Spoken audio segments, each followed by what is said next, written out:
മറ്റൊരു വാർത്തയിലേക്ക് പോകുന്നത് അഖിൽ മാരാർ 2020 വിട്ടു. സാബു എം ജേക്കബുമായുള്ള അഭിപ്രായ ഭിന്നതയെ തുടർന്നാണ് പാർട്ടി വിട്ടത്. തൃക്കാക്കരയിലെ NDA സ്ഥാനാർത്ഥിയായിരുന്നു അഖിൽ മാരാർ. തൃക്കാക്കര മണ്ഡലത്തിൽ എത്ര ചെലവഴിച്ചെന്നുള്ളതിൻ്റെ കൃത്യമായ കണക്ക് വേണമെങ്കിൽ ഞാൻ പറയാം. പക്ഷേ ഒരു സ്ഥാനാർത്ഥിക്ക് ഇപ്പം തൃപ്പൂണിത്തുറയിൽ അഞ്ജലിയോട് ഞാൻ തമാശയ്ക്ക് വിളിച്ചു ചോദിച്ചു, അഞ്ജലി എനിക്ക് പൈസയൊന്നും കിട്ടിയിട്ടൊന്നുമില്ല, നിങ്ങൾക്ക് വല്ലതും കിട്ടിയിട്ടുണ്ടോ? അപ്പോൾ അഞ്ജലി എൻ്റെ പൊന്നി ചേട്ടാ, ഇത് നാട് മുഴുവൻ നടന്ന് നമ്മൾ കേട്ടോണ്ടിരിക്കുന്ന ഇതാണ്. അപ്പോൾ ഞാൻ പറഞ്ഞു, അഞ്ജലി ആരെങ്കിലും വിളിച്ചോ? അഞ്ജലി ആരും വിളിച്ചില്ല.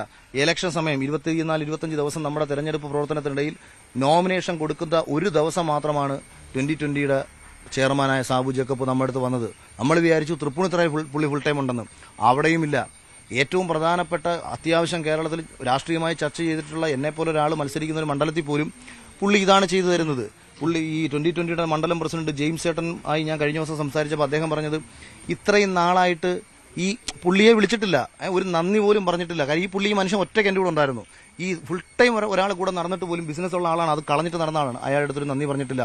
അപ്പോൾ രാഷ്ട്രീയമായിട്ട് 40 കോടി രൂപയോളം BJPയിൽ നിന്ന് ലഭിച്ചതിന് ശേഷം സ്ഥാനാർത്ഥികളുടെ തലയിലേക്ക് ഇത് കൊണ്ടുവച്ച് നിങ്ങൾ ദയവ് ചെയ്ത് കെട്ടരുത്, നിങ്ങൾ ആരും ദയവ് ചെയ്തത് പറയരുത്. ഒറ്റതിന് ശേഷമാണെന്ന് അവഗണന ചോദിച്ചു കഴിഞ്ഞാൽ 2020 അവിടെ ജയിച്ചത്. 2020 അങ്ങ് ജയിച്ചിട്ടില്ല. ഞാൻ പറഞ്ഞത് അവഗണന പുള്ളി എന്നോട് മാത്രമല്ല. കാര്യം എന്തുകൊണ്ടാണ് ഇത് സംഭവിച്ചത്? ഇദ്ദേഹം വന്നത് ഇദ്ദേഹത്തിന്റെ വ്യക്തിപരമായ ചില ലക്ഷ്യങ്ങളുണ്ടായിരുന്നു.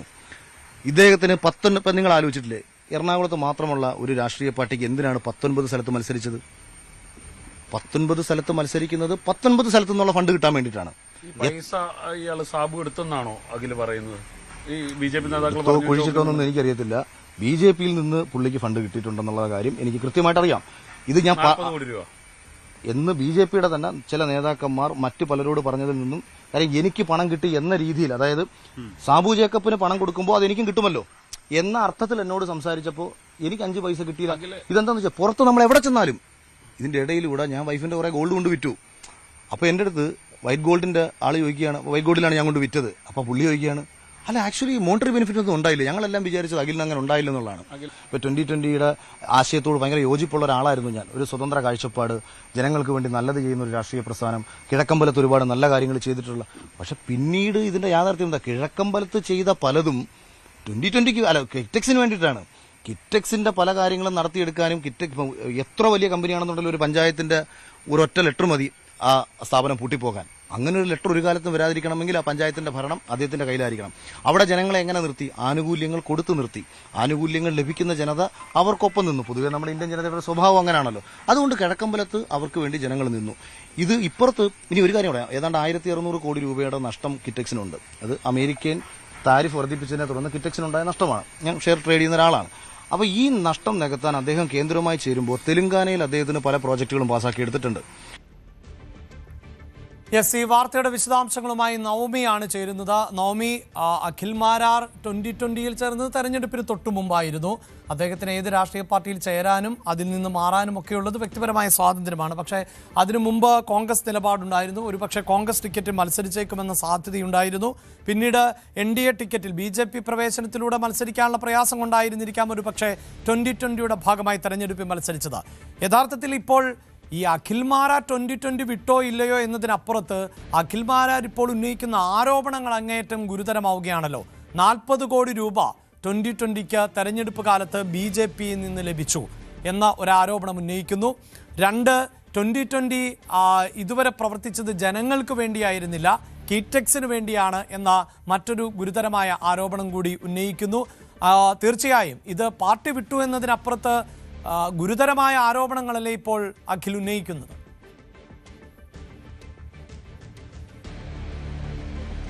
അതെ അഭിലാഷ്, അഖിൽ മാരാർ പറഞ്ഞു വെക്കുന്നത് സാബു എം ജേക്കബ് തന്നെ വഞ്ചിച്ചു എന്ന് തന്നെയാണ്. നമുക്കറിയാം, അഖിൽ മാരാറിന് ആദ്യം കോൺഗ്രസിൽ മത്സരിക്കാനായിരുന്നു താല്പര്യം.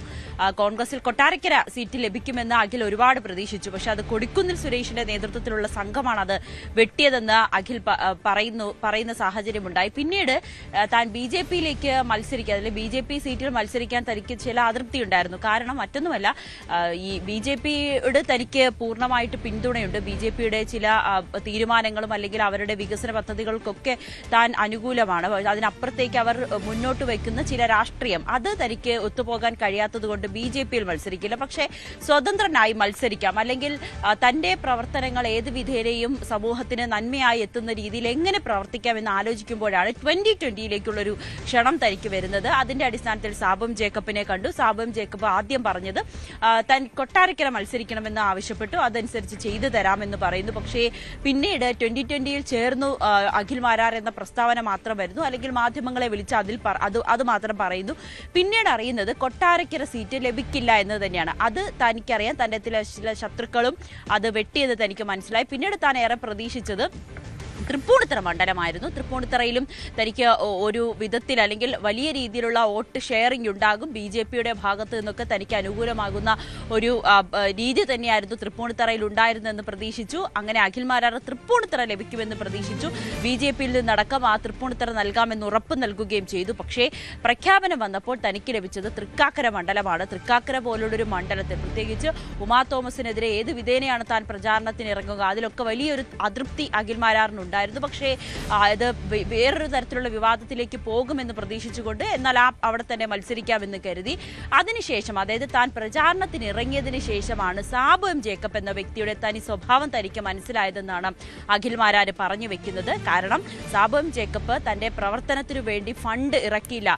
BJP-യിൽ നിന്നും വലിയ തോതിലുള്ള ഫണ്ട് 2020-ക്ക് ലഭിച്ചു. പക്ഷെ അതൊന്നും തന്നെ തന്റെ മണ്ഡലത്തിലേക്കോ അല്ലെങ്കിൽ തനിക്ക് പരിചയമുള്ള സ്ഥാനാർത്ഥികൾ നിൽക്കുന്ന മണ്ഡലങ്ങളിലേക്കോ സാബു ജേക്കബ് ഇറക്കിയിട്ടില്ല എന്നാണ് അഖിൽ മാരാർ പറയുന്നത്. തന്റെ ബൈക്ക് 20 ലക്ഷം രൂപയുടെ ബൈക്ക് വിറ്റ് ആ പൈസ കൊണ്ടാണ് താൻ പ്രചാരണവും മറ്റ് പരിപാടികളും. തീർച്ചയായും ഗുരുതരമായ ആരോപണങ്ങൾ 2020-ക്കെതിരെ ഉന്നയിച്ചുകൊണ്ടാണ് ഇപ്പോൾ അഖിൽ മാരാർ പാർട്ടി വിടുന്നത് എന്നതാണ്. 40 കോടി രൂപ BJP-യിൽ നിന്ന് 2020-ക്ക് ലഭിച്ചു. 19 മണ്ഡലങ്ങളിൽ സ്ഥാനാർത്ഥികളെ മത്സരിപ്പിച്ചത് ആ മണ്ഡലങ്ങളിൽ നിന്നുള്ള പണം കൂടി ലഭിക്കുന്നതിന് വേണ്ടിയാണ്. 2020 ഇതുവരെ ചെയ്ത പ്രവർത്തനങ്ങൾ അത് ജനങ്ങൾക്ക് വേണ്ടി, പ്രത്യേകിച്ച് കിറ്റക്സ് ഉൾപ്പെടെയുള്ള പ്രദേശങ്ങളിൽ, കിഴക്കമ്പലം മേഖലകളിൽ ഒക്കെ നടത്തിയിട്ടുള്ള പ്രവർത്തനങ്ങൾ അത് കിറ്റക്സിന് മുന്നിൽ കണ്ടുകൊണ്ട് മാത്രമായിരുന്നു. അതിനെ ജനങ്ങളെ കരുവാക്കുകയായിരുന്നു എന്ന ആരോപണം കൂടി ഉന്നയിച്ചുകൊണ്ടാണ് 2020-യിൽ നിന്ന് ഇപ്പോൾ അഖിൽ മാരാർ വിട്ടുനിൽക്കുന്നത്.